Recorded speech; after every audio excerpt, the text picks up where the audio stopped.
Hello friend, চলে এসেছি নতুন একটা ভিডিও নিয়ে। তো অনেক দিনের অপেক্ষার আজকে অবসান এসেছে। বরবাদের ট্রেলার রিলিজ করেছে এবং ট্রেলারটা জাস্ট ওয়াও। মানে এটা যে একটা বাংলা সিনেমার আমি কোনো ট্রেলার দেখছি মনে হচ্ছে না। যেমন এর অ্যাকশন এবং এর ভিজুয়ালাইজেশন এবং এর বিজিএম প্রত্যেকটাই ফাটাফাটি হয়েছে।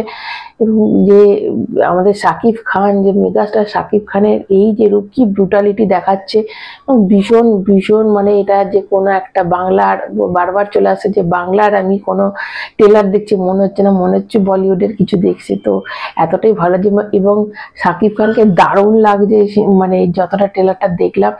এবং মা বলছে যে তার ছেলেকে মানে ছেলে হয়েছে, মানে ছেলে সেই জন্য লজ্জা লাগে, বাবাকে বলছে সে কথাটা। এবং সে সব কিছুই করে, ড্রাগস নেয়, কিন্তু যেটা দেখালো সেটাতে আমি একদম সমর্থন করতে পারছি না।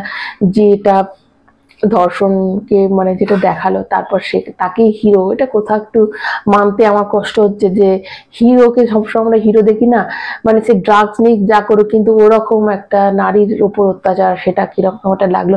তাই যিশু সেনগুপ্তকেও কোথাও একটা মনে হলো যে ওরকম করছে, ও কি টয়লেট করলো না, ও একটা রেপ করলো, সেটা বোঝা গেল না।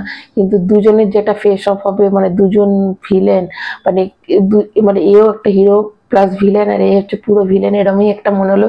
দুজনের মধ্যে আমরা ফেস আপ দেখবো এবং প্রচন্ড ব্রুটালিটি আছে সিনেমাটার মধ্যে। ইদিকা পালকে বেশ লাগলো।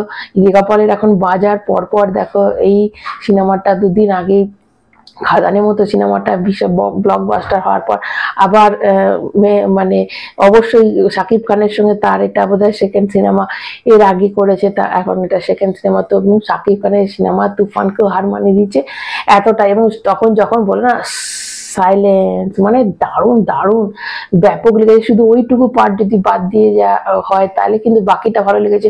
আমি জানি না ও তো একজন রেপিস্ট বললো, সেটা কাকে বললো সেটা একটু মনে হচ্ছে, মানে আমি চাই যেন এই ওর সঙ্গে এটা না করা। তবে যেটা যেরকম ফ্লোতে বললো যে ও ড্রাগ নেয়, রেপিস্ট, তুই একজন বাজে লোক, তারপরে চুপ করতে বললো, তাহলে এটা কি ওকেই দেখালো মানে, এবং সেটা পুরো কিন্তু ট্রেলারে দেখালো। তো এই জিনিসটাই কোথাও আমি একটু সমর্থন করতে পারি না। এমনিতেই যা বেরিয়ে গেছে, যা বেরিয়েছে, এরকম একজন যে করছে তাকে হিরো ভাবতেও একটু কেমন লাগছে।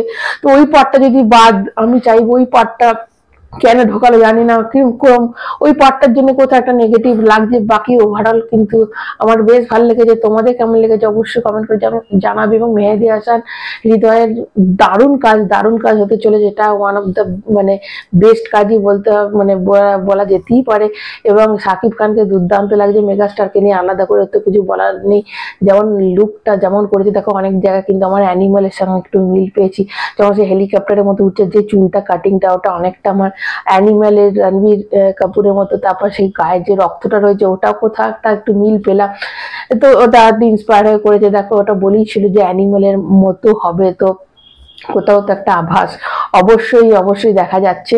তো এবার বাকি সিনেমাটা কেমন হয়, মানে যেটুকু দেখলাম মানে বিভৎস টাইপের লাগলো।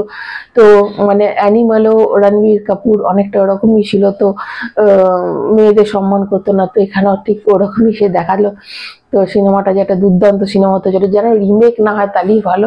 তবে আশা করছি রিমেক হবে না। তবে এই সিনেমাটা মানে যতটা যা দেখালো বেশ ভালো লাগলো। এবং যিশু সেনগুপ্ত অ্যাজ এ ভিলেন সুমনের টক্কর যে দেবে, এই একটা খাদান থেকে এসে আবার একটা, তো ঠিক আছে, দারুণ জমে যাবে। তো এবার যে মুম্বাইতে যে লোকেশন গুলো দারুণ লোকেশন মানে চুজ করেছে শুট করার জন্য, এবং যে সিনেমাটোগ্রাফি, যে কালার গ্রেডিং, যে বিজিএম, মানে প্রত্যেকটা এক সেবার কার এক লাগলো বস। তো এবার ঈদের অপেক্ষা। তো তোমরা কতটা এক্সাইটেড, তোমাদের দেখে কেমন লেগেছে অবশ্যই কমেন্ট করে জানাবে। যারা নতুন তারা চ্যানেলটা সাবস্ক্রাইব করবে, সাকিবিয়ানরা অবশ্যই চ্যানেলটা সাবস্ক্রাইব করবে, একটা লাইক দিয়ে যাবে। এখনকার মতো টাটা।